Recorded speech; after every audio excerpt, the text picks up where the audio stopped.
bạn coi thôi follow với bạn đọc tật mua follow với bạn follow follow với bạn thấy đi không con follow. Hello guys, welcome to my vlog. This morning I went to Hensam Maranchok High School. It's related in Bông Khmom province. And now we are on the way to where I don't know. Just watch the view. Hey guys, here see the view is in Orangau district. It's so beautiful.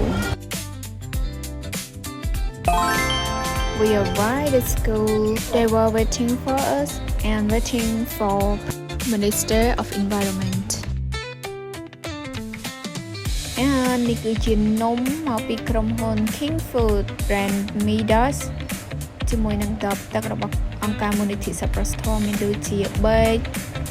កាបុកដាក់បេកជាមួយនឹងប្រដាប់ខួងចលបខ្មៅដៃបេកសៀវភៅកាបុកសរុបមកគឺជាមួយនឹងសម្ភារៈសិក្សាថ្ងៃនេះក៏មានជាអង្គផងដែររបស់ក្រុមហ៊ុន One Room Group ដូចគ្នាគឺ Mark Queens ចំពោះការចែកសម្ភារៈសិក្សាគឺជូនទៅដល់សិស្សានុសិស្សចំនួន500នាក់មុននឹងធ្វើការចែកសម្ភារៈសិក្សា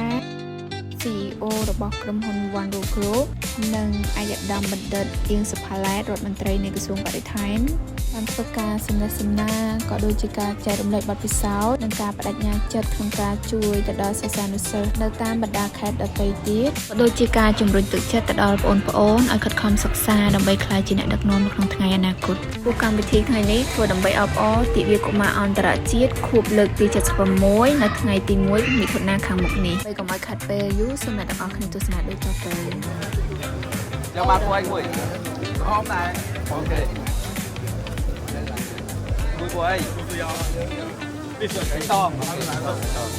không xa và của anh Mùi mai nữa nhiều អូនឲ្យចូលទៅកន្លែងវិញ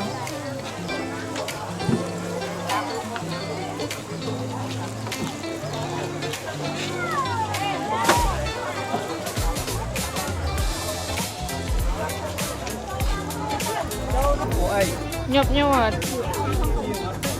ជាទម្លាប់ល្អរបស់លោកខ្មែរនេះគឺការប្រទះហើយ បាយអត់ សប្បាយ បាយ ចឹងមានអរគុណអរគុណផងយ៉ាងអរគុណអរមួយណាចាអរគុណសំខាន់គឺអ្នកសុំអូនអាចចេញមកតចេញមកតទៀតចេញ បាយបាយអូfollow for more អូខេអូខេអូខេអូខេអត់អូខេអូខេដាំឈើឬនៅចាមិនបានដើមហីបានពីរដើមហ្នឹងមួយដាំឲ្យច្រើនទៅជាក់ដោយសារមិនដាំឈើចាបាយចារបានចូលពេក